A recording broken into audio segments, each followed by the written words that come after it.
Buenos días, vamos a hacer la presentación del día de hoy, que tiene que ver con los neurotransmisores y los circuitos de esquizofrenia, particularmente la llamada hipótesis neurobiológica de la esquizofrenia.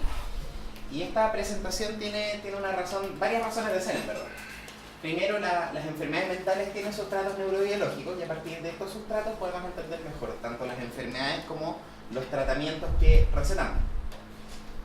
Pero precaución con el reduccionismo y precaución con las tautologías. Recordemos de que las enfermedades mentales, los tratamientos antipsicóticos y de otros psicofármacos fueron como la base para dar los primeros postulados de las hipótesis y por lo tanto, en el fondo, uno se pregunta, claro, los fármacos funcionan por estas vías, pero estas vías fueron descritas a partir de los fármacos. Entonces, eso hay que tener esto siempre mirándolo con precaución. Pero, aún así, y considerando lo anterior, los avances en neurociencias han permitido comprender de mejor manera las disfunciones de los circuitos cerebrales y en vivo de los pacientes con esquizofrenia, así como los cambios en su actividad tras la administración de fármacos, y estos cambios incluyendo los cambios positivos como también los negativos que tienen que ver con los efectos adversos. ¿Por qué esto importa también? Porque de esta forma se han logrado desarrollar nuevos medicamentos que presentan un mejor perfil de efecto adverso, pero con similar eficacia. Y hasta el momento no habíamos hablado de esto. Y así como no hay que caer en el reduccionismo y las tautologías, tampoco es aceptable prescindir de las bases neurobiológicas. O sea, básicamente hay que saber qué falla para saber con qué atacar. Y finalmente, pero no menos importante, porque esto es un tema que a mí me gusta, ¿ya? Así que vamos a hablar de las hipótesis dopaminérgicas de esquizofrenia, que es como probablemente la primera hipótesis que se plantea a partir ya de desde darse cuenta de la utilidad de la clorpromazina en los 50, y que, bueno, se fue puliendo la teoría en la medida que fueron avanzando los años y se fue comprendiendo de mejor manera las distintas vías cerebrales. Recordemos que la dopamina tiene 5 vías, la mesolímbica, la mesocortical, la nigroestratada, la tuberoinfundibular y una quinta que es la talámica, que no se sabe bien exactamente, no está tan bien definida, pero está. Y vamos a ir viendo lo que se conoce a partir de, qué pasa en la esquizofrenia y la disfunción en las distintas vías. Partamos con la vía mesolímbica. La ubicación está desde el área tegmental ventral al núcleo cumbens, que está ahí reflejada, no se ve el punto, pero ahí. Y su función, así como basalmente, tiene que ver con los comportamientos emocionales, la motivación, el placer y la recompensa. Y se ha visto que en la esquizofrenia existiría una hiperactividad dopaminérgica, la cual tendría que ver con la aparición de los síntomas positivos. ¿Sí? La vía mesocortical, cuya ubicación va desde el área tegmental ventral a la corteza prefrontal dorsolateral y la ventromedial, que ahí están reflejadas en los distintos dibujos, y cuya función es principalmente regulación de las funciones ejecutivas, cognitivas y regulación de las emociones y afectos. Y se ha visto que en la esquizofrenia existiría una hipoactividad dopaminérgica, la cual generaría síntomas negativos, cognitivos y afectivos. La vía nigroestratal, cuya ubicación va desde la sustancia nigra a los ganglios basales y el estriado, y su función es la regulación de los movimientos mediante la influencia del sistema extrapiramidal. En la esquizofrenia, naturalmente estaría preservada. Sin embargo, con los antipsicóticos se generarían los llamados efectos extrapiramidales por disminución de la transmisión dopaminérgica en esta vía. La vía tuberoinfundibular tiene una ubicación desde el hipotálamo hacia la adenopófisis y la función es regular la secreción de prolactina inhibiéndola tónicamente. En la esquizofrenia naturalmente está preservada, pero con antipsicóticos, al disminuir la transmisión dopaminérgica, se disminuye la inhibición tónica y se generaría hiperprolactina. La vía talámica va desde la sustancia gris periacueductal, el mesencéfalo ventral, los núcleos hipotalámicos, el núcleo parabraquial lateral hacia el tálamo. Su función es desconocida, se cree que tiene que ver algo con la mantención de la vigilia. Y en la esquizofrenia no hay evidencia que esté alterada como específicamente, pero no lo sabemos. Entonces, en resumen, nos hemos dado cuenta a partir de las alteraciones basales de la esquizofrenia que existiría una hiperactividad dopaminérgica mesolímbica y simultáneamente una hipoactividad mesocortical, y ahí uno se pregunta cómo puede existir eso. Entonces, esto hasta hace algunos años atrás era un enigma. Incluso la hipótesis dopaminérgica se cuestionó porque explica muy bien los síntomas positivos, más o menos los síntomas negativos, y ciertamente que no explica cómo pueden coexistir ambos.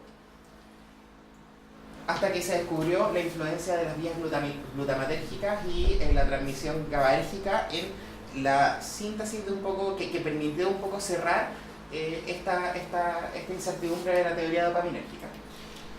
Y bueno, glutamato, principal neurotransmisor excitatorio del sistema nervioso central, y tenemos varias vías descritas, de las cuales nos van a interesar principalmente estas tres: las vías córtico-troncoencefálicas, las vías córtico-estriatales y la vía talamo-cortical. ¿Ya? En esta parte voy a ir un poco más lento porque se empieza a poner cada vez más difícil de entender. Pero lo importante es que quede bien claro cómo se va articulando todo esto para entender, porque a ver, otra razón de ser de esta presentación es entender cómo y dónde funcionan los antipsicóticos. Hipótesis del glutamato, se ha visto que regula, como en el fondo de forma top-down, la transmisión dopaminérgica. Y esto de distintas formas y mediante distintas vías. Se ha visto, ¿y qué evidencia hay? Bueno, existen varios genes alterados que tienen que ver tanto con la neurotransmisión del glutamato, del sistema GABAérgico, y que también se alterarían a modo de alteración del neurodesarrollo. Entonces acá se van juntando un poco las distintas teorías que están como esparcidas. O sea, entendiendo esquizofrenia como alteración del neurodesarrollo, entendiendo la disfunción dopaminérgica, glutamatérgica, GABAérgica, y entendiendo también los factores epigenéticos que están jugando en esta alteración de la transmisión. ¿Qué se ha visto acá? Que existiría una hipofunción del receptor NMDA en corteza prefrontal principalmente. Esto se vio a partir de que antagonistas como la ketamina y el PCP producen síntomas positivos, negativos, cognitivos y afectivos. O sea, básicamente producen un síndrome psicótico completo. Y que ciertas anomalías genéticas también producen hipofuncionalidad del receptor. Posteriormente también se ha visto cómo enfermedades en el fondo enfermedades autoinmunes pueden generar esto mismo, también atacando la transmisión de este mismo receptor. Y también se ha visto como síndromes paraneoplásicos también tienen que ver con la afectación de este receptor. O sea, en el fondo esto nos ha permitido entender no solo las bases biológicas de la enfermedad, no solo las bases genéticas de la enfermedad, sino que también cómo patologías orgánicas pueden generar psicosis también, y dónde más o menos estaría funcionando esto o disfuncionando. Por otro lado, habría sinapsis de NMDA deficiente en interneuronas GABA del córtex prefrontal. En el fondo, así como el glutamato influye en las distintas vías, también el GABA modula. Y se ha visto de que existiría desconectividad en los receptores NMDA de estas neuronas GABAérgicas. Habría un déficit en la enzima productora de GABA. Habría disminución del GAP67 con aumento compensatorio postsináptico del receptor alfa-2 GABA. Entonces, acá parece que no solamente es el glutamato, sino que también influye la transmisión GABAérgica. O sea, es harto más complejo que simplemente el problema de la dopamina. ¿Cómo se articula finalmente todo esto? Vamos síntoma por síntoma. Síntomas positivos. Vamos a partir con la vía córtico-troncoencefálica, que es una vía glutamatérgica, que tal como dice su nombre, parte de la corteza y se dirige al troncoencéfalo. Y en donde, en el córtex prefrontal, vamos a imaginarnos, al igual que gran parte de la medicina, uno puede explicarse a partir de las unidades para llegar al sistema completo.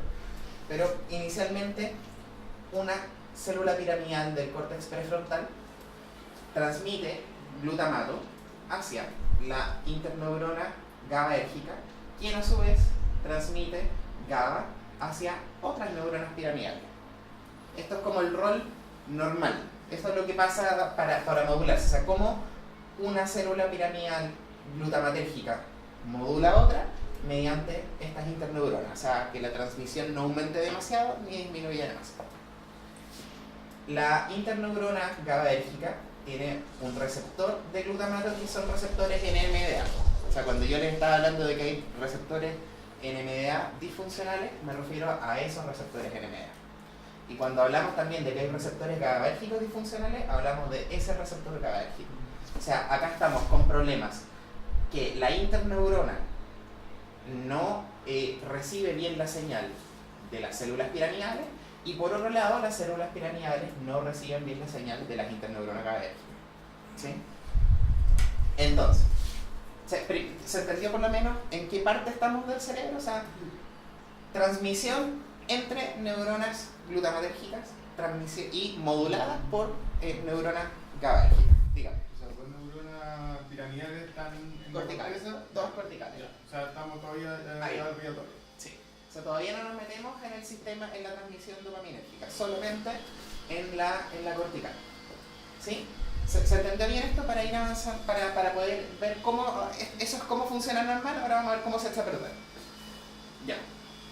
Entonces nosotros dijimos que en esquizofrenia habíamos encontrado dos cosas. Disfunción del receptor NMDA y disfunción del receptor alfa-2 GABAérgico. Por lo tanto, toda esta transmisión anda mal. Entonces, ¿qué es lo que ocurre?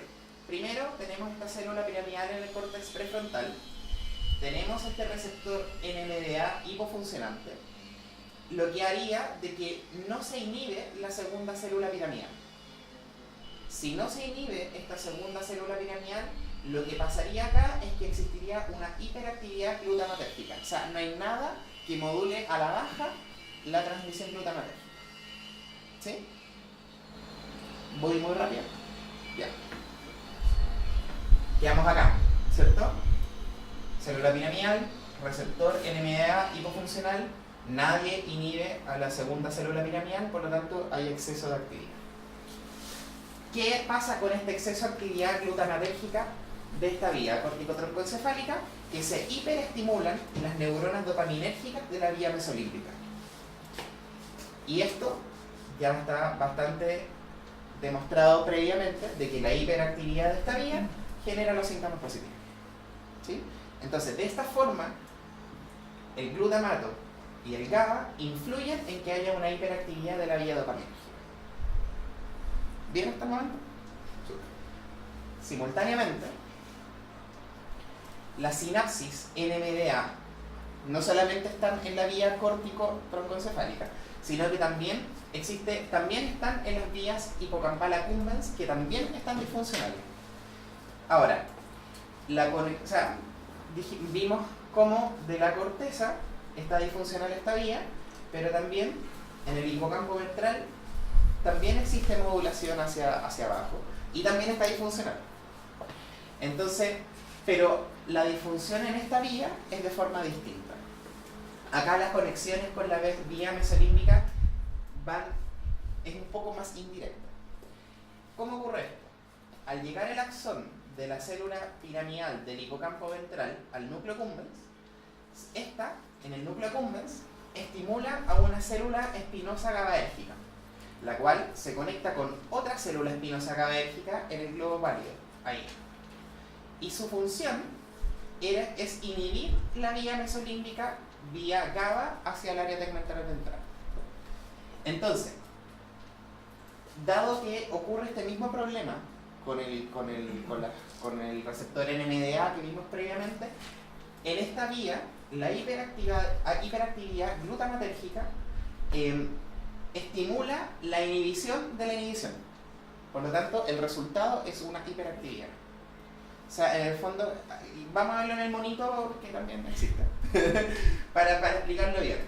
Mismo fenómeno, pero dijimos, ahora ya no es la célula del córtex prefrontal, sino que es la célula del hipocampo, piramidal también, glutamatérgica también.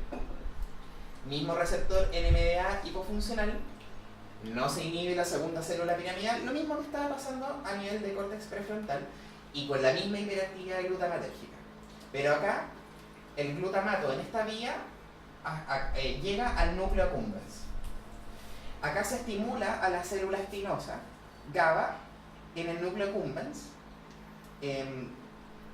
Y tenemos, si se fijan, dos células GABAérgicas en cadena. Entonces, acá se produce lo que yo les decía de que se inhibe la inhibición. ¿Sí? Se inhibe la inhibición que esta célula tiene tónicamente sobre, que del globo pálido tiene sobre el área tegmental ventral. Por lo tanto, si yo inhibo la inhibición, lo que voy a generar es una hiperactividad también de esta vía. Entonces, mediante estas dos formas tenemos una hiperactividad de la vía mesolímbica. Mediante la estimulación glutamatérgica del córtex prefrontal hacia la vía mesolímbica y por otro lado la inhibición de la inhibición de la vía hipocampal accumbens hacia también la vía mesolímbica. Yo sé que es difícil y hartas conexiones, pero esto se entiende de la misma forma como se entiende un circuito de cualquier otra cosa. ¿Sí? ¿Alguna duda con respecto a los síntomas positivos hasta el momento? Para ir avanzando, ¿qué es lo que pasa con los negativos? ¿No? Síntomas negativos, cognitivos y afectivos. ¿Por qué todos estos juntos? Porque en realidad están muy relacionados sobre todo a otra vía de transmisión que es la mesocortical. Ahora, ¿qué es lo que pasa acá? Mismo problema, vía córtico-troncoencefálica en el córtex prefrontal y sigue teniendo el mismo problema, obviamente, lo que hemos visto una y otra vez. La receptor hipofuncionante que genera una hiperactividad glutamatérgica, mismo problema, ¿sí? Pero ¿qué es lo que pasa acá? No vamos a repetir esta vía porque esto ya lo comentamos, ¿cierto? Pero quedamos todos claros que tenemos una hiperactividad glutamatérgica. Y acá, ¿qué es lo que ocurre? Esta se conecta con el área tegmental ventral, pero se conecta mediante una interneurona GABAérgica. Entonces, la hiperactividad glutamatérgica estimula la inhibición de esta interneurona hacia el área tegmental ventral y esto generaría una disminución de dopamina en esta vía.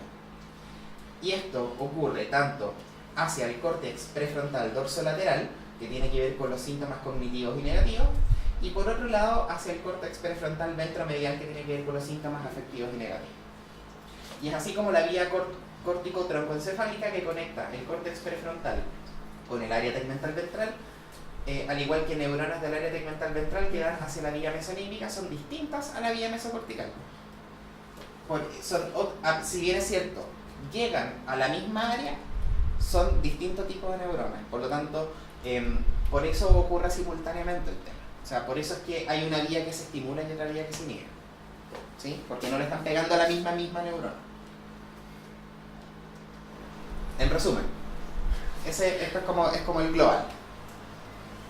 Entonces tenemos una vía que, o sea, a partir de la hiperactividad glutamatérgica, en una vía logro hacer una hiperestimulación de la vía mesolímbica y simultáneamente por otra vía, mediante la inhibición de la inhibición, también estimulo la transmisión de la vía mesolímbica, lo cual explicaría la generación de los síntomas positivos.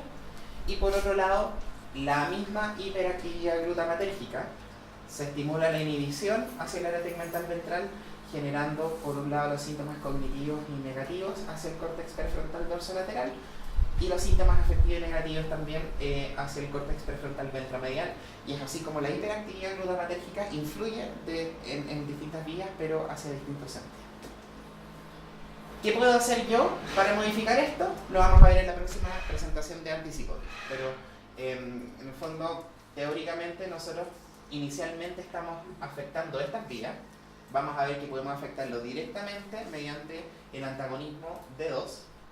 Podemos afectar, y bueno, eso genera efectos y efectos adversos. Y es así como fueron surgiendo otros fármacos, por ejemplo, los antipsicóticos atípicos, que su función es disminuir la transmisión dopaminérgica en esa vía, pero no tanto como para generar los efectos adversos, y eso lo logra mediante los efectos del 5-HT2A. También, después, más modernamente, se generaron otro tipo de fármacos, como por ejemplo el agonismo parcial, que trata de hacer algo similar. Y actualmente ustedes dicen, bueno, estamos tratando la vía común final.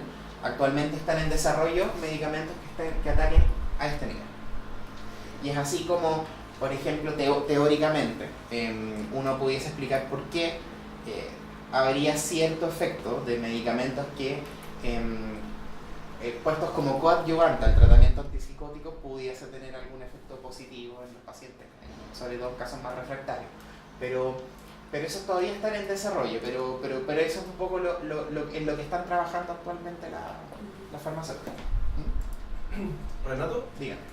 ¿hay alguna causa postulada para esta disfunción en el receptor NMDA? Que al final es el que desencadena todo. Sí.